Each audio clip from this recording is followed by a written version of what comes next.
जय हिंद दोस्तों। मेरा नाम है वीरेंद्र कुमार और आपका स्वागत है मेरे यूट्यूब चैनल स्टडी विथ वीर में। तो दोस्तों, आज से हम एक सीरीज शुरू कर रहे हैं जिसमें हम सीजी सेट 2026 के पेपर 1 जो है शिक्षण एवं शोध अभिवृत्ति की पढ़ाई करेंगे। तो उसी कड़ी को आगे बढ़ाते हुए आज हमारा पहला टॉपिक है शिक्षण अभिवृत्ति। चलिए इसके बारे में जानते हैं। देखिए दोस्तों, शिक्षण अभिवृत्ति में शिक्षण क्या है, what is concept of teaching. ठीक है दोस्तों, शिक्षण क्या है, कॉन्सेप्ट ऑफ टीचिंग। ठीक है, यह 3 पॉइंट पे आधारित है। पहला है जिसमें त्रिध्रुवीय प्रक्रिया। ठीक है दोस्तों, त्रिध्रुवीय प्रक्रिया, इसके अंतर्गत शिक्षण के मुख्य 3 स्तंभ बताए गए हैं दोस्तों। ठीक है ना, शिक्षण के मुख्य 3 स्तंभ। पहला है शिक्षक जो कि स्वतंत्र चर होता है, दूसरा है छात्र जो कि आश्रित चर होता है, और तीसरा होता है पाठ्यक्रम जो मध्यस्थ चर होता है। आइए इसे समझते हैं। ठीक है दोस्तों, इसमें बताया गया है शिक्षण के 3 मुख्य स्तंभ। पहले स्तंभ है शिक्षक जो कि स्वतंत्र चर होता है। शिक्षक स्वतंत्र चर इसलिए होता है क्योंकि वह पढ़ाने के लिए स्वतंत्र रहता है। शिक्षक को ही पता रहता है उसे क्या पढ़ाना है अपने स्टूडेंट, उस पर किसी भी प्रकार का कोई दबाव नहीं होता और उसे अपने विषय का अच्छी तरह से ज्ञान होता है, इसलिए वह स्वतंत्र चर में आता है। दूसरा आपका छात्र है जो आश्रित चर में आता है। आश्रित चर में किस लिए आता है, क्योंकि वह शिक्षक पर आश्रित होता है। शिक्षक जो उसे पढ़ाएगा छात्र उसे पढ़ेगा, इसलिए वह आश्रित चर में आता है। तीसरा होता है पाठ्यक्रम जो कि मध्यस्थ चर होता है। मध्यस्थ चर मतलब एक शिक्षक और एक छात्र के बीच मध्यस्थता। ठीक है, इनके बीच जो बॉन्ड कौन बनाएगा, पाठ्यक्रम। पाठ्यक्रम के अनुसार ही शिक्षक पढ़ाएगा और पाठ्यक्रम के अनुसार ही छात्र पढ़ेगा। ठीक है दोस्तों, इसलिए ये मध्यस्थ चर।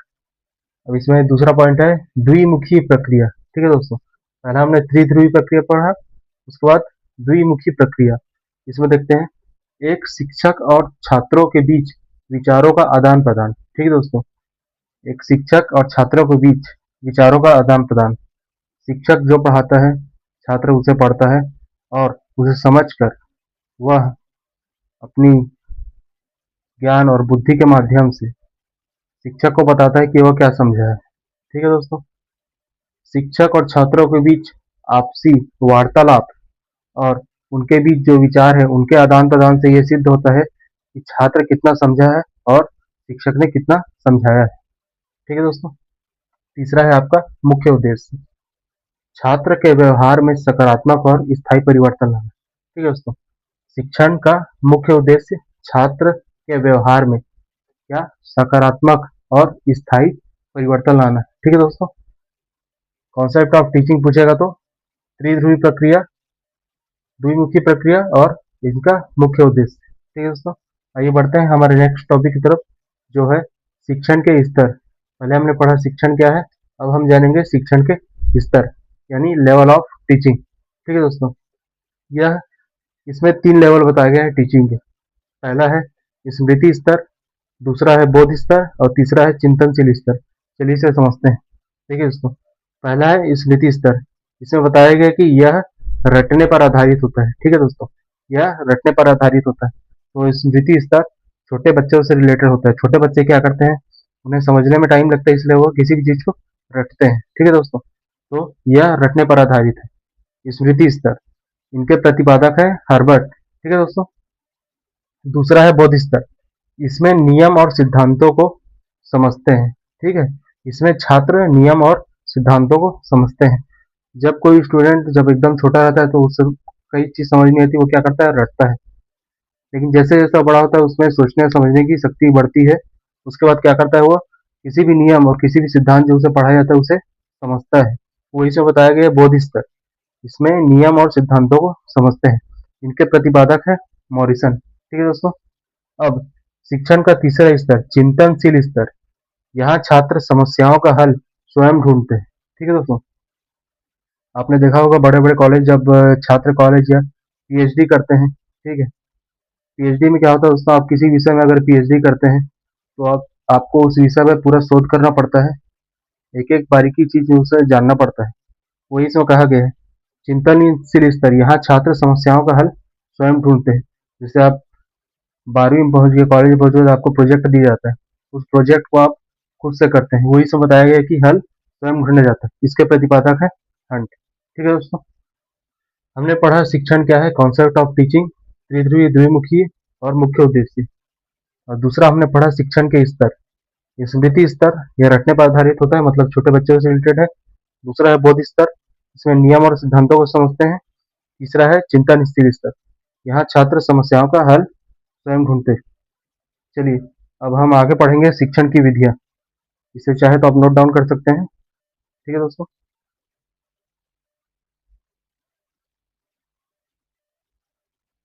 हमारा नेक्स्ट टॉपिक है शिक्षण की विधियां। चलिए देखते हैं।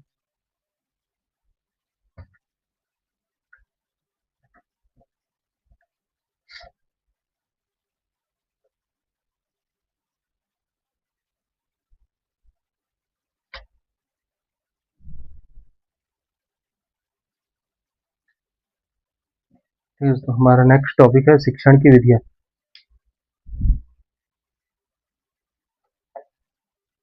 तीसरा हमारा टॉपिक है शिक्षण की विधियां।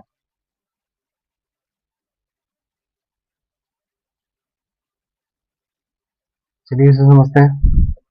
ठीक है दोस्तों, यह भी तीन चीजों पर आधारित है, पहला, दूसरा और तीसरा। ठीक है दोस्तों, पहला है आपका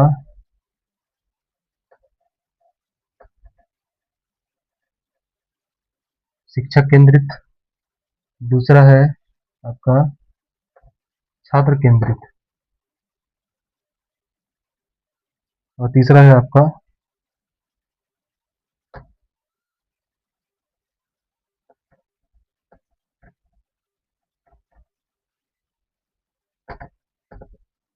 ठीक है दोस्तों, हमारा तीसरा टॉपिक है शिक्षण की विधियां, जिसमें पहला है आपका शिक्षण केंद्रित, दूसरा है छात्र केंद्रित और तीसरा है आधुनिक विधियां। चलिए इसे समझते हैं। शिक्षक केंद्रित से क्या समझते हैं हम कि इसमें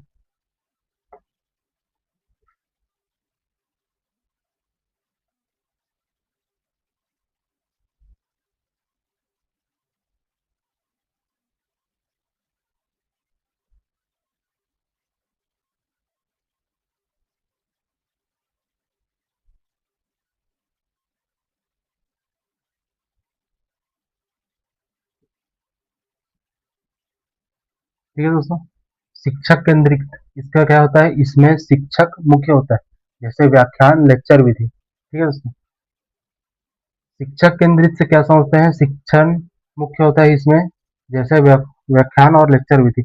मतलब शिक्षक जो आपको व्याख्यान देता है, जो लेक्चर देता है, जो आपको समझाता है, उसी के बारे में बताया गया है कि शिक्षक केंद्रित, वह शिक्षक पे केंद्र होता है कि वह कैसे व्याख्या करता है, क्या पढ़ाता है। दूसरा है हमारा छात्र केंद्रित, इसमें हम देखते हैं, इसमें छात्र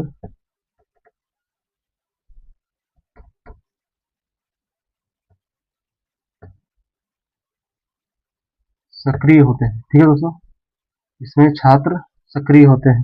ठीक है, जैसे आपका प्रोजेक्ट,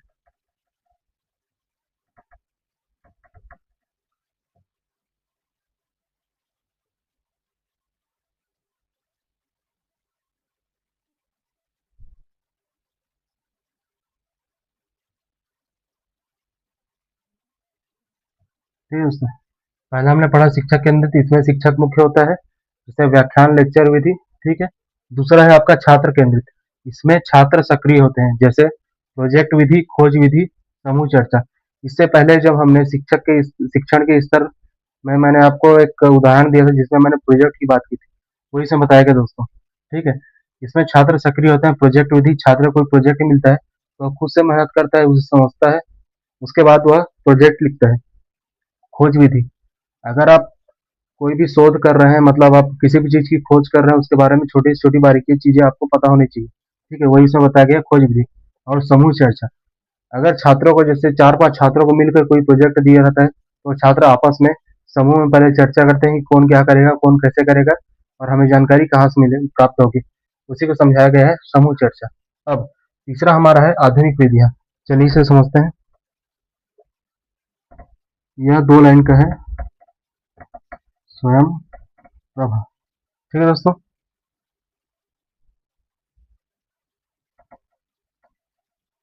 आधुनिक विधियां मतलब स्वयं प्रभा स्वयं, जैसे हम आजकल ऑनलाइन प्लेटफॉर्म में जैसे मैं आपको पढ़ा रहा हूँ, ठीक है, वही इसमें आधुनिक विधि है, स्वयं प्रभा या स्वयं। ठीक है दोस्तों, ऑनलाइन में मैं स्वयं अगर किसी चीज मुझे पढ़ना है मैं यूट्यूब में सर्च करता हूँ, ठीक है, या फिर मैं अगर ऑनलाइन के माध्यम से किसी पढ़ाता हूँ तो किसके अंतर्गत आएगा, आधुनिक विधि है। ठीक है दोस्तों, शिक्षण की विधियां में हमने 3 पॉइंट पढ़े। पहला है शिक्षक केंद्रित, इसमें शिक्षक मुख्य होता है। दूसरा है छात्र केंद्रित, इसमें छात्र का सक्रिय होते हैं। और तीसरा है आधुनिक विधियां। ठीक है दोस्तों, इसमें स्वयं प्रभा स्वयं आएंगे। ठीक है दोस्तों, अब हमारा नेक्स्ट टॉपिक है अच्छे शिक्षक के गुण। ठीक है दोस्तों, चलिए इसी में ये समझ में आ गया सबको। जो भी चीज समझ में आएगा आप कमेंट सेक्शन में लिख सकते हैं। ठीक है दोस्तों, चलिए आगे बढ़ते हैं।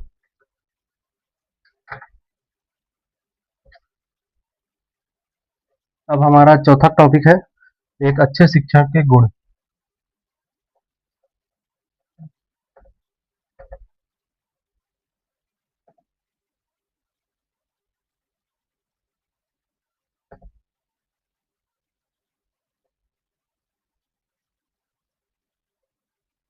ठीक है दोस्तों, हमारा चौथा टॉपिक है एक अच्छे शिक्षक के गुण।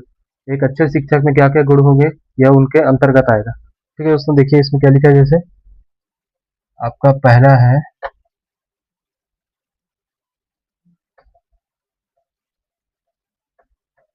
विषय का ज्ञान। ठीक है दोस्तों, दूसरा है आपका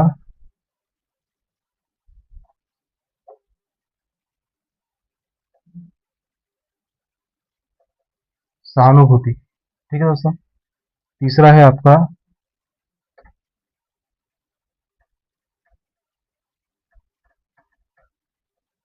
ठीक है, चौथा पॉइंट हमारा एक अच्छे शिक्षक के गुण। इसके अंतर्गत भी 3 पॉइंट आ रहे हैं।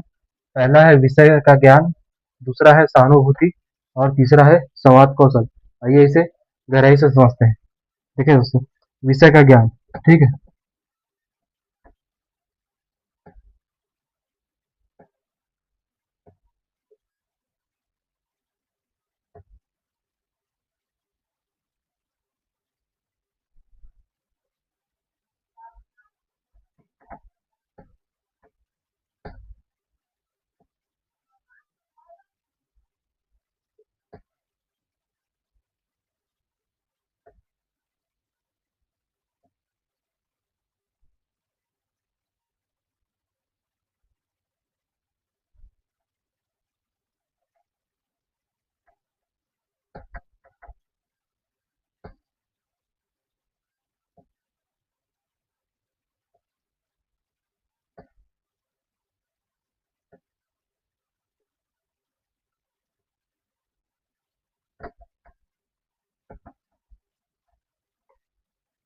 ठीक है दोस्तों, 3 पॉइंट हमने देखा। पहला है विषय का ज्ञान, ठीक है, दूसरा हमारा सहानुभूति, तीसरा है संवाद कौशल। ठीक है, एक अच्छे शिक्षक के गुण क्या क्या होने चाहिए।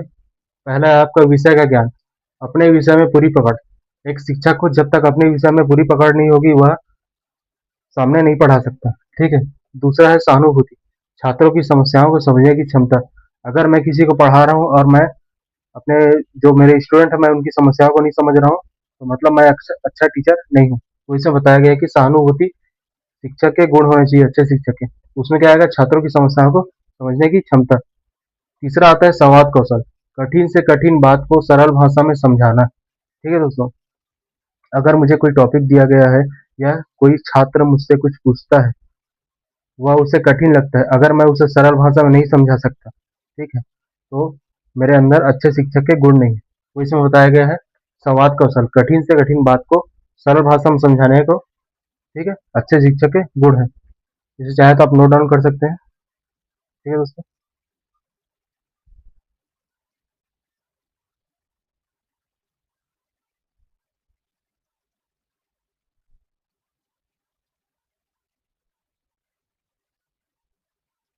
ठीक है दोस्तों, आगे हम अपना लास्ट टॉपिक पढ़ते हैं आज का।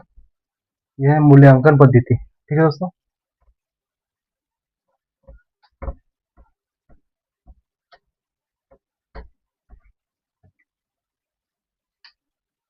हमारा आज का लास्ट टॉपिक है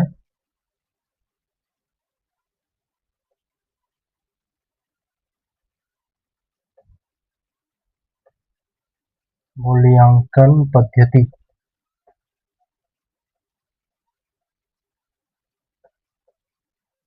ठीक है दोस्तों, आज का हमारा लास्ट टॉपिक है मूल्यांकन पद्धति। आइए इसे समझते हैं। इसमें भी आपके 3 पॉइंट है। पहला आपका है रचनात्मक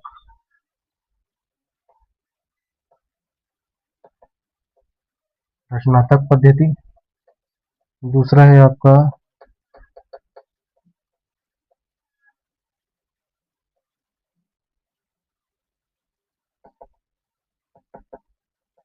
योगात्मक मूल्यांकन। और तीसरा है आपका सी बी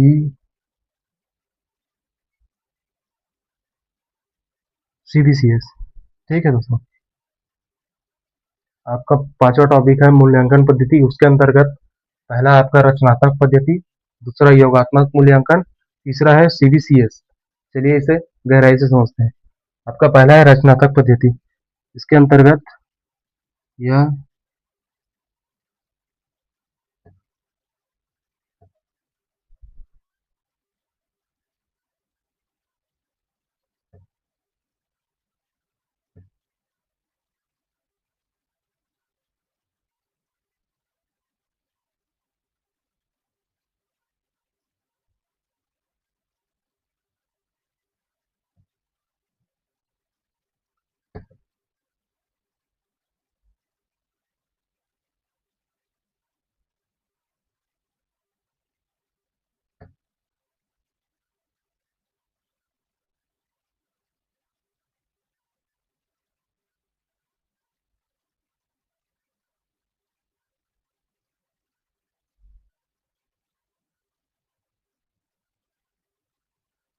ठीक है दोस्तों, पहला आपका टॉपिक है रचनात्मक पद्धति। इसके अंतर्गत क्या आएगा, यह क्लास के दौरान होता है।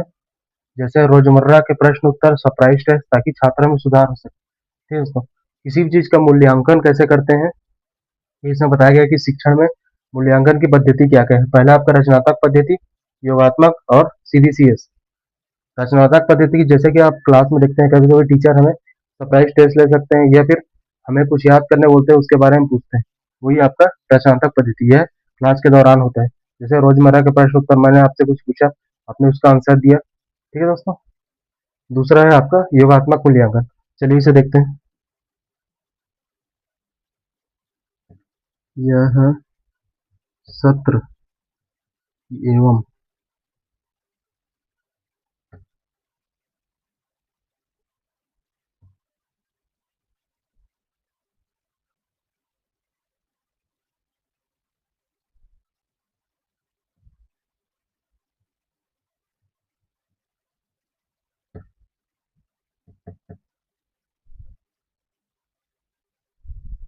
ठीक है दोस्तों, दूसरा आपका योगात्मक मूल्यांकन।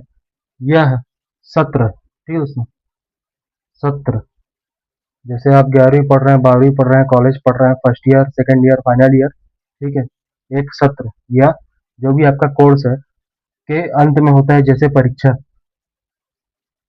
अंत में बोला है मतलब जो आपका एनुअल एग्जाम या फिर वार्षिक परीक्षा। ठीक है, जिससे यह तय होता है कि आप उस सत्र में पास हुए या फेल हुए। वो किसके अंतर्गत आता है, योगात्मक मूल्यांकन के अंतर्गत। यह सत्र एवं कोर्स के अंत में होता है, जैसे परीक्षा। ठीक है, योगात्मक मूल्यांकन से ही यह डिसाइड होता है कि आप पास हैं या फेल हैं। ठीक है दोस्तों, तीसरा है CBCS। इसका CBCS का फुल फॉर्म बता देता हूँ मैं।